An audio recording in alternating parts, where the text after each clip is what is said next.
So hey guys, welcome back to the error codex YouTube channel. पिछले video में मैंने आपको बताया था कि हम नेक्स्ट वीडियो में बॉक्स मॉडल स्टार्ट करने वाले हैं। तो आज के इस वीडियो में हम देखेंगे कि बॉक्स मॉडल क्या होता है और ये कॉन्सेप्ट हमें कहाँ पे यूज होता है एक वेबसाइट डिजाइन करने में। ठीक है, तो आज का जो हमारा टॉपिक्स है वो क्या है, बॉक्स मॉडल है। ठीक है, तो बॉक्स मॉडल क्या है, देखिए जो कोई भी HTML एलिमेंट, ठीक है, जो कोई भी HTML एलिमेंट जैसे ही ब्राउजर उसको रेंडर करता है फॉर स्टाइलिंग पर्पस, ब्राउजर क्या समझता है कि वो एलिमेंट एक बॉक्स में रैप्ड है।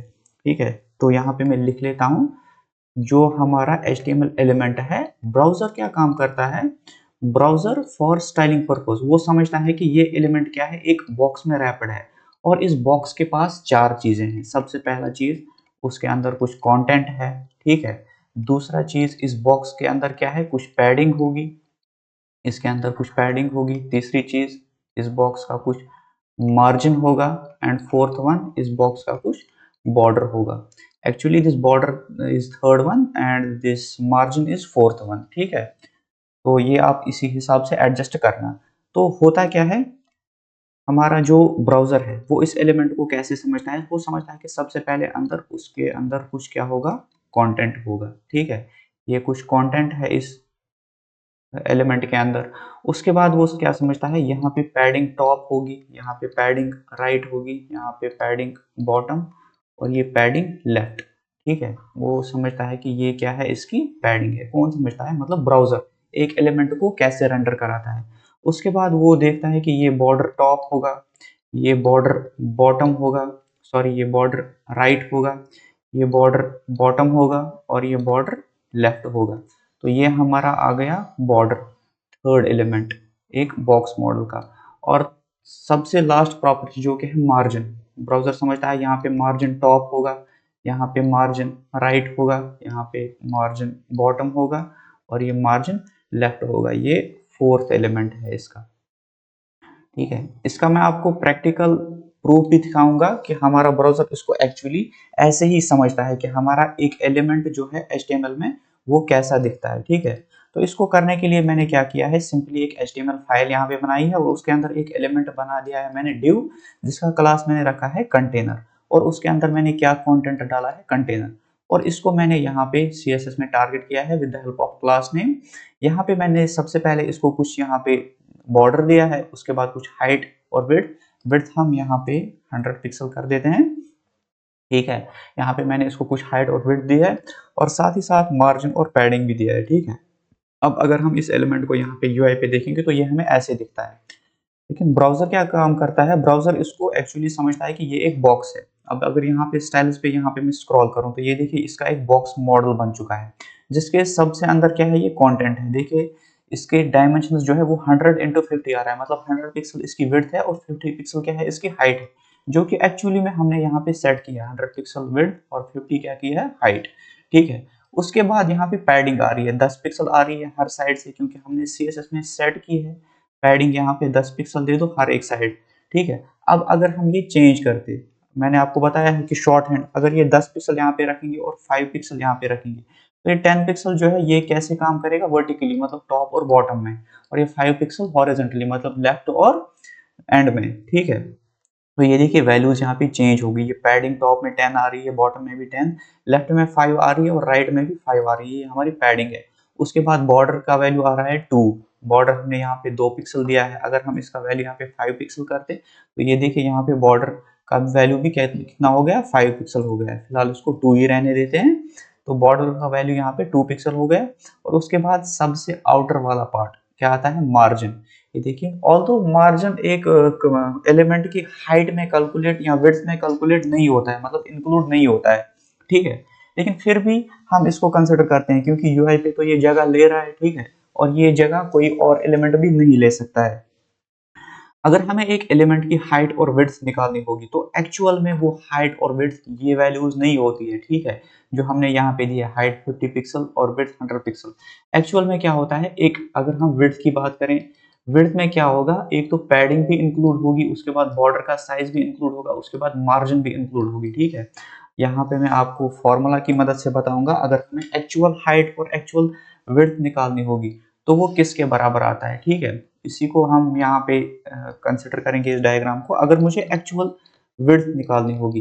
तो एक तो वो विड्थ होगी जो इस कंटेंट की विड्थ है, ठीक है, कंटेंट विड्थ जो हमने सेट की है, जो कि हमारे केस में कितनी 100 पिक्सल है।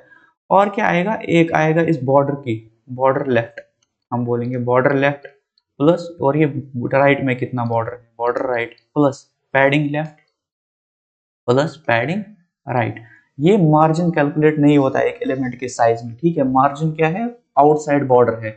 अगर हमें किसी एलिमेंट का हाइट या विड्थ निकालनी होगी तो हम खाली कितना एक्सटेंट लेते हैं, बॉर्डर तक कितना है, जो कि हमारे केस में ये बॉर्डर है यहाँ पे ये, ठीक है, यहाँ से यहाँ तक हम यही तक निकालेंगे, ठीक है। अब अगर हमें अपने एलिमेंट की एक्चुअल विड्थ कैलकुलेट करनी होगी, हमने विड्थ कितनी रखी है 100 पिक्सल, एक्चुअल में वो इतनी ही नहीं होगी, एक तो वो 100 होगी, ठीक है, प्लस बॉर्डर कितना है लेफ्ट में, हमने सारे साइड बॉर्डर सेट किया है कितना 2 पिक्सल। यहाँ पे देखिए हमने सारे साइड बॉर्डर को कितना सेट किया है 2 पिक्सल। तो लेफ्ट में कितना बॉर्डर आएगा 2 पिक्सल आएगा, राइट में भी कितना बॉर्डर आएगा 2 पिक्सल आएगा। ऐसे ही अगर हम पैडिंग लेफ्ट देखेंगे, यहाँ पे ये वाली लेफ्ट और राइट वैल्यूज है, ये वाली क्या है टॉप और बॉटम है, तो पैडिंग लेफ्ट में भी 5 पिक्सल है और राइट में भी क्या है 5 पिक्सल है। तो यहाँ पे 5 प्लस 5, तो ये वैल्यू हमारा कितना हो जाएगा 114 पिक्सल। तो ये हमारे एक बॉक्स की एक्चुअल विड्थ है। ऐसे ही आपको हाइट भी कैलकुलेट करना आ जाएगा। एक तो कंटेंट की एक्चुअल हाइट है, प्लस हो जाएगा उसमें पैडिंग टॉप पैडिंग बॉटम और बॉर्डर टॉप बॉर्डर बॉटम, वो भी आप निकाल लोगे, ये बहुत ही इजी है। तो कहने का मतलब ये है कि जो आपने यहाँ पे हाइट और विड्थ सेट की है, एक्चुअल में बॉक्स का साइज इतना नहीं होता है, ये इससे काफी ज्यादा होता है। इसमें पैडिंग और मार्जिन दोनों इंक्लूडेड होते हैं। अब ये तो मतलब गड़बड़ कर रहा है, ठीक है, हम एक तो बोल रहे हैं कि इसका हाइट 50 पिक्सल रखो और विड्थ 100 पिक्सल रखो, लेकिन एक्चुअल में ये उससे ज्यादा ले रहा है। हम नहीं चाहते हैं कि ये एक्चुअल में इससे ज्यादा ले, हम चाहते हैं कि जितनी विड्थ और हाइट हमने सेट की है ये एक्चुअल में उतनी ही ले, ठीक है। और ये जो पैडिंग मार्जिन और ये बॉर्डर जो है ये इसी हाइट में इंक्लूड हो, इसी विड्थ में इंक्लूड हो। तो उसके लिए हम क्या करते हैं, एक प्रॉपर्टी यूज करते हैं जिसका नाम है बॉक्स साइजिंग। बॉक्स साइजिंग यहाँ पे दो वैल्यूज लेता है, एक तो होता है बॉर्डर बॉक्स, दूसरा होता है कंटेंट बॉक्स। अब सबसे पहले मैं कंटेंट बॉक्स समझाता हूँ, जो कि बाय डिफॉल्ट वैल्यू होता है। अगर हम यहाँ पे बॉक्स साइजिंग कंटेंट बॉक्स ना भी लिखे तब भी ब्राउजर ऑटोमेटिकली ये प्रॉपर्टी दे देता है, वो बाय डिफॉल्ट क्या दे देता है, कंटेंट बॉक्स। अब कंटेंट बॉक्स इसका मतलब क्या है कि ये जो आप यहाँ पे पैडिंग दे रहे हो, ठीक है, ये क्या करनी चाहिए, ये कंटेंट के साथ कॉम्प्रोमाइज नहीं करनी चाहिए, मतलब कंटेंट छोटा या बड़ा नहीं होना चाहिए।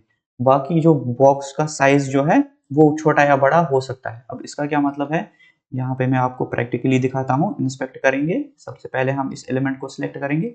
अब यहाँ पे देखिए जैसे ही मैं पैडिंग की वैल्यूज, यहाँ पे हम पैडिंग का एक ही यूनिफॉर्म वैल्यू रखते हैं, ये 10 पिक्सल, ठीक है। तो हम क्या करते हैं, जैसे ही मैं इस एलिमेंट को यहाँ पे सिलेक्ट करता हूँ, अब जैसे ही मैं पैडिंग को बढ़ाऊंगा, ठीक है, ये कंटेंट के साथ कॉम्प्रोमाइज नहीं करेगा, इसके अंदर ये जो कंटेंट है इसके साथ कॉम्प्रोमाइज नहीं करेगा, ये कंटेंट इतना ही रहेगा, लेकिन बॉक्स का जो साइज है वो इंक्रीज हो जाएगा। ये देखिए यहाँ पे पैडिंग बढ़ाने से बॉक्स का साइज क्या हो रहा है, इंक्रीज हो रहा है, जबकि कंटेंट के साथ कोई कॉम्प्रोमाइज नहीं होता है। ये इसका मतलब है कि कंटेंट बॉक्स का क्या मतलब है। अब हम यहाँ पे क्या रखते हैं, जो कि अच्छी प्रैक्टिस भी है, आपको भी रखना चाहिए हमेशा, बॉर्डर बॉक्स। बॉर्डर बॉक्स का मतलब क्या है कि ये जो आपने यहाँ पे हाइट और विड्थ सेट की है, ये एलिमेंट की टोटल विड्थ और हाइट है, और ये जो पैडिंग है ये इसी में इंक्लूडेड है। कहने का मतलब ये है कि बॉर्डर के साथ कॉम्प्रोमाइज नहीं करना, कंटेंट के साथ आप कॉम्प्रोमाइज नहीं कर सकते हो, ठीक है। अब अगर मैं बॉर्डर बॉक्स में यहाँ पे पैडिंग बढ़ाता हूँ तो एलिमेंट का साइज इंक्रीज नहीं होता है। देखिए इवन तो कंटेंट शिफ्ट हो रहा है, कंटेंट के साथ कॉम्प्रोमाइज हो रहा है, लेकिन ये जो एलिमेंट है इसकी टोटल विड्थ इंक्रीज नहीं हो रही, इसका टोटल हाइट इंक्रीज नहीं हो रहा है, मतलब बॉर्डर के साथ कोई भी कॉम्प्रोमाइज नहीं होता है। ये बेस्ट प्रैक्टिस होती है, हम चाहते हैं कि सारे एलिमेंट्स ये वाली प्रॉपर्टी फॉलो करें। इसीलिए मैंने आपको बताया था पिछले एक वीडियो में, अगर आपको याद होगा, कि यूनिवर्सल सिलेक्टर के अंदर हम तीन चीजें यूजुअली डालते हैं, एक तो डालते हैं मार्जिन 0, एक डालते हैं पैडिंग 0, और तीसरी वाली प्रॉपर्टी हम ये डालते हैं बॉक्स साइजिंग बॉर्डर बॉक्स। अब इससे क्या होता है, ये एक अच्छी प्रैक्टिस है, इसके साथ जो कोई भी एलिमेंट होगा अगर हम उसमें पैडिंग देंगे या बॉर्डर का वैल्यू देंगे, वो उसकी हाइट या विड्थ के साथ ही एडजस्ट होगा, ठीक है, वो उसकी हाइट और विड्थ को इंक्रीज नहीं करेगा। इसलिए हमें ये प्रैक्टिस हमेशा फॉलो करनी चाहिए। बॉक्स साइजिंग को हमें क्या रखना चाहिए, बॉर्डर बॉक्स रखना चाहिए, ताकि हम जितनी भी हाइट और विड्थ यहाँ पे दे रहे हैं वो इस पैडिंग और मार्जिन को इंक्लूड करके हो, ठीक है, इसको एक्सक्लूड करके नहीं, ताकि हमें एक्चुअल में पता चले कि हमारा एलिमेंट कितना बड़ा या छोटा है। तो इस वीडियो में इतना ही था। आई होप यहाँ पे आपको बॉक्स मॉडल समझ आ गया होगा। ये एक थ्योरेटिकल कॉन्सेप्ट था, लेकिन ये बहुत ही इंपॉर्टेंट है। इससे हमें पता चल जाएगा आगे कि हमारा एलिमेंट कहाँ से कहाँ तक है, और हम ये कंक्लूड कर पाएंगे कि हमें अपने यूआई को कैसे डिजाइन करना है। तो मिलते हैं हम नेक्स्ट वीडियो में, जहां पे हम स्टार्ट करने वाले हैं फ्लेक्स बॉक्स।